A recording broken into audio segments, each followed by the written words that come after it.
Oke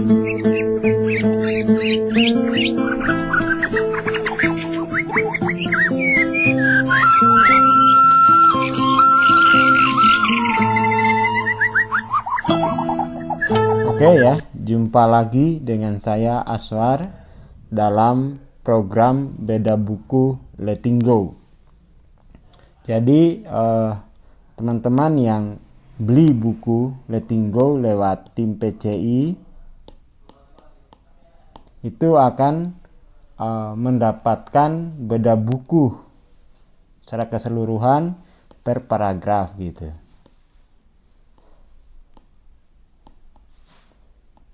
Satu video itu berisi 2-3 paragraf. Mari kita mulai di paragraf selanjutnya. Oke, bismillah ya. Kita lanjut lagi di bagian ini, perasaan dan mekanisme mental gitu. Jadi kita memiliki 3 cara utama untuk menangani perasaan. Lewat penekanan, ekspresi, dan pelarian diri gitu. Mari kita bahas satu-satu. Penekanan dan penahanan gitu. Ini cara paling umum kita menekan perasaan dan mengesampingkannya begitu saja. Jadi penahanan atau repression ini terjadi tanpa sadar ya. Jadi perbedaan antara repression dan suppression itu, kalau represi itu kan terjadi tanpa sadar, itu salah satunya. Sementara supresi itu terjadi secara sadar, itu perbedaannya. Jadi kita tidak ingin terganggu oleh perasaan dan kita tidak tahu apa lagi yang harus dilakukan terhadapnya gitu. Jadi seperti apa ya?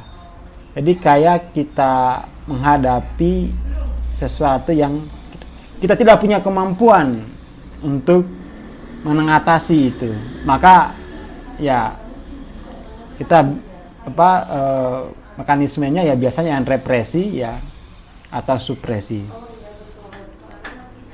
Kita menderita olehnya dan mencoba tetap menggunakannya sebaik yang kita mampu. Jadi walaupun represi dan supresi ini itu sebenarnya membuat kita menderita, tapi ya hanya itulah kemampuan kita menangani perasaan-perasaan negatif itu.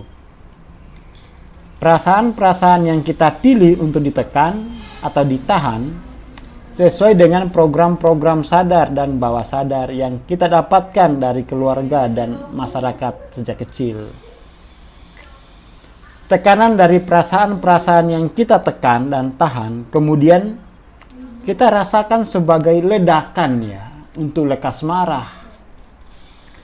Perubahan suasana hati yang tiba-tiba, ketegangan otot leher dan punggung, sakit kepala, kram, gangguan menstruasi, kolitis, gangguan pencernaan, insomnia, hipertensi, alergi, dan kondisi-kondisi somatik lainnya. Ketika kita menahan sebuah perasaan, itu karena ada begitu banyak rasa bersalah dan ketakutan atas perasaan tersebut, sehingga bahkan tidak dirasakan sama sekali. Perasaan itu langsung masuk ke dalam bawah sadar, begitu mengancam akan muncul gitu. Perasaan yang ditahan itu kemudian ditangani dengan berbagai cara untuk memastikan agar tetap bertahan dan itu di luar kesadaran ya. Terkait mekanisme yang digunakan pikiran untuk menjaga perasaan tetap tertekan, penolakan dan proyeksi mungkin metode yang paling dikenal gitu. Jadi proyeksi ya.